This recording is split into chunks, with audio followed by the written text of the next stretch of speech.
Hi guys, to another episode of Dimitra's Dishes. Today we're making mini pesto pizzas with Harissa. This is great for the kids for after school. I make it actually many times when I'm hosting a dinner party as an appetizer because it's so good.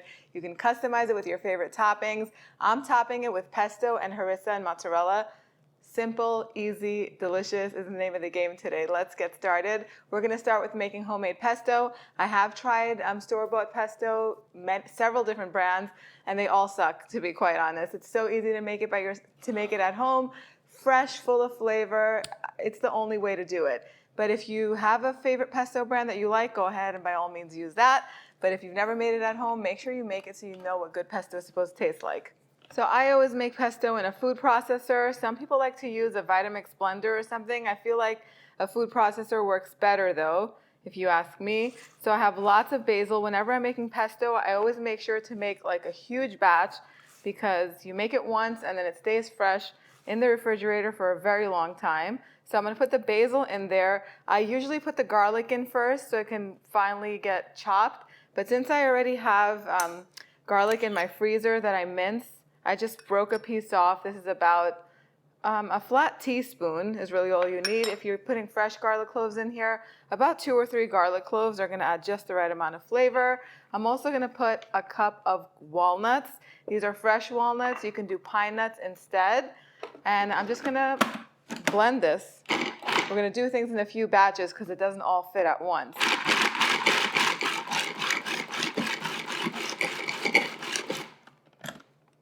Okay, I'm going to add the basil in a little bit at a time.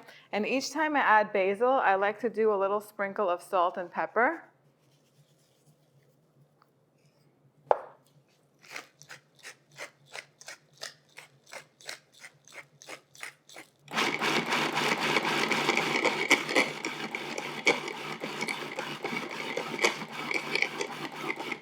Okay, the machine is definitely in need of some liquid, but before we do that, I'm also going to add shredded Parmesan cheese. This is also about a cup. This is a very big batch that I make all the time because I like for this to be in the refrigerator. This is great as a snack, over crackers. You could put this over veggies. You could do so many things with it. Stir it into pasta.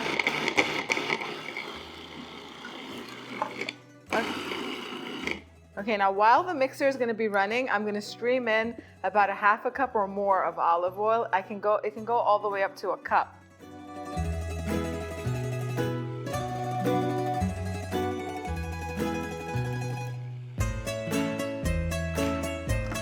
Go in with a spatula and scrape down the sides so that way everything blends. You want this to be really nice and smooth.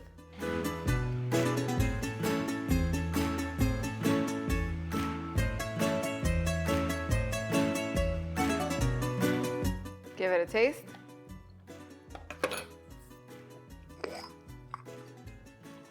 Definitely need some more salt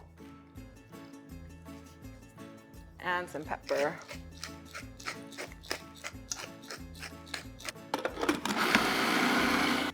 And that's it. This is what the pesto should look like. It should be pretty smooth. I mean, it's not going to be completely smooth unless you keep pouring in the olive oil, and I don't want to do that. I don't want it to be super greasy.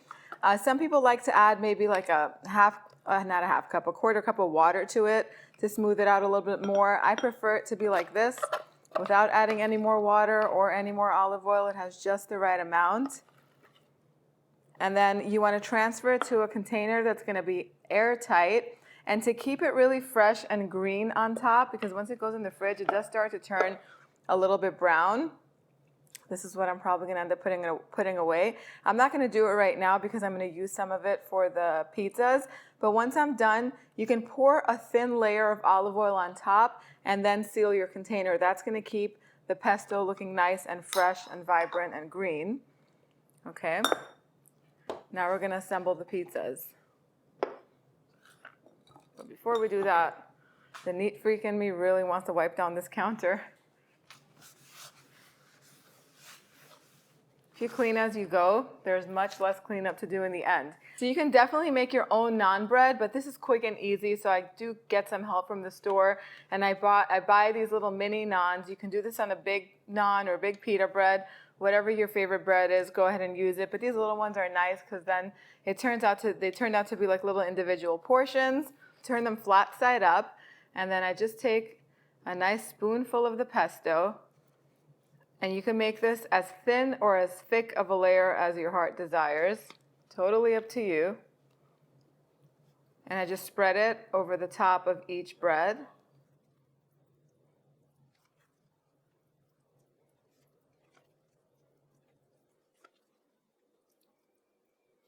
Lots of people like to use pine nuts in their pesto.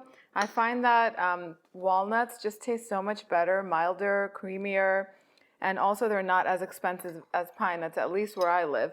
Then I have some harissa sauce. I always buy the mild harissa. I make my own many times, and I do have a recipe on the blog, and I'll link it down below. It's so easy to make at home. You can get whichever harissa you want. If you want it extra spicy, get the extra spicy one. And you just want to dollop it on top.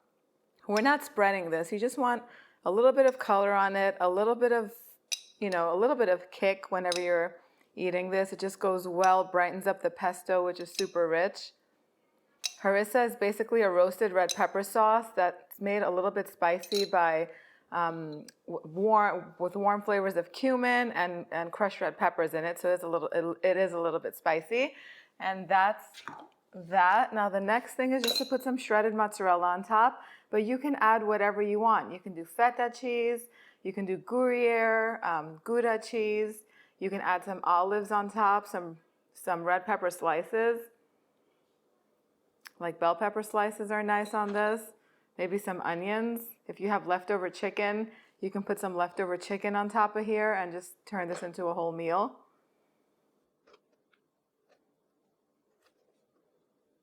I love serving this as an appetizer at parties because it's something that people don't expect, like to have pizza, but it's so flavorful and nice that everyone likes it. And that's it. They're ready for the oven. The hottest that my oven goes up to is 525 degrees Fahrenheit, so I crank it up to that temperature. I want it to be nice and hot because I want the pita bread to get nice and crispy and toasted on the bottom. It's not going to be that crispy, but it does taste good when it's like pizza and gets a little bit of a toasty texture on the bottom. These are going to go in for about 8 minutes or so. Once the cheese starts to melt, I also like to turn the broiler element on for a minute or two so the cheese can get really nice color. And then once the cheese is all melted, they're basically ready to be served. Take them out, let them sit for a minute or two, and then go ahead and serve them. I'll show you what they look like as soon as they come out.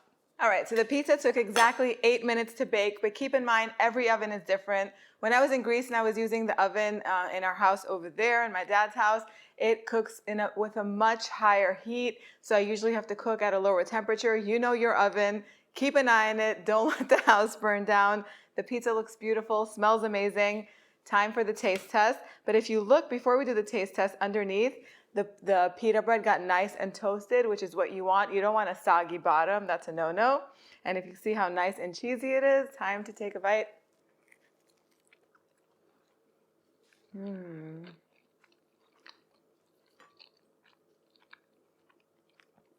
Something about that combination with the roasted red peppers and the harissa sauce, with the pesto, that gooey mozzarella cheese, is just heaven in every bite. And if you serve this with a nice salad on top, maybe a nice peppery arugula salad, who said that you can make healthy choices when you're eating pizza? Not me. That sounds pretty healthy to me. Pesto is loaded with nuts and herbs, and I mean, I would call this a healthy meal if you ask me. So make a snack for your kids. Enjoy it. Let me know what you think in the comment section down below. Thank you guys so much for spending time with me today. And if you want the exact measurements, they're always on the website, www.dimitrasdishes.com. I'll see you guys next time. Yes, Seth.